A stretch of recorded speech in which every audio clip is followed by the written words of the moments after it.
পরিবেশে 1971 সন থেকে এই পর্যন্ত যদি কোনো হিসাব করা হয়, ইসলামিক দলগুলো ব্যতীত বাংলাদেশে কোনো দলই সুন্দরভাবে তাদের রাজনৈতিক পরিবেশটাকে গড়ে তুলতে পারে, একমাত্র ইসলামিক দল ছাড়া। এর ভিতরে জামাত ইসলামী আছে, চরমনাই আছে, যদিও ভুল ত্রুটি ছিল চরমনাই, তারা আওয়ামী লীগের সাথে হাত ছিল তাদের, তবুও তাদেরকেই বলা যায়। 5 আগস্টের আগে যেমন আওয়ামী লীগেরা ছাত্রদের হত্যা করেছে, পুলিশ বাহিনী দিয়ে, প্রশাসন দিয়ে বাংলাদেশের মধ্যে ফ্যাসিস্ট যেই কারিকুলাম সেগুলো চালু করেছিল। তো 5 আগস্টের পরে অন্তর্বর্তীকালীন সরকার যখন গঠিত হয়, তখন কিন্তু অন্তর্বর্তীকালীন সরকার যেভাবে দেশটা পরিচালিত করছে এটা খুব ভালো, কিন্তু একদল সেই বাংলাদেশটাকে নিভিয়ে দিতে চেয়েছে। এখানে চাঁদাবাজি, টেন্ডারবাজি, ধর্ষণ ইত্যাদি করে বাংলাদেশের 2024 সনে যে জুলাই আগস্টে যে গণঅভ্যুত্থানটা হয়েছে সেটার স্মৃতিটুকুকে মুছে দিতে চেয়েছে বাংলাদেশের জাতীয়তাবাদী দল। মিটফোর্ডে ওদিন পাথর দিয়ে মানুষ খুন করেছে, এদিকে চাঁদাবাজি করছে, বরিশালে এক মহিলা লাঠি ছোটা দিয়ে হত্যা করেছে। তো এই যে এই বিষয়গুলো বাংলাদেশের রাজনৈতিক পরিস্থিতি তারা বিকট একটা পরিস্থিতি সৃষ্টি করেছে। কয়দিন পরে পরে খুন খারাপি, পাথর দিয়ে মানুষ হত্যা করা, চাঁদাবাজি, ধর্ষণ, টেন্ডারবাজি ইত্যাদি আগের মতোই তারা পরিচালিত করছে। বর্তমানে বাংলাদেশের যে পরিস্থিতি, জুলাই আগস্টের পরে যে একটা স্বাধীন বাংলাদেশ গড়ে তুলতে পারবে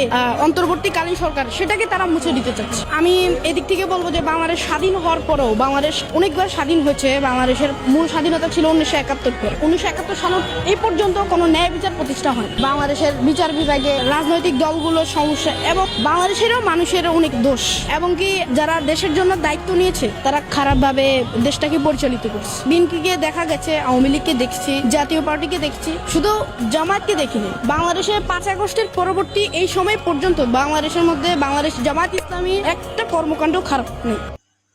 জ্ঞান, লেখাপড়া বা বয়স বেশি হলে যে হবে বিষয়টা তা না।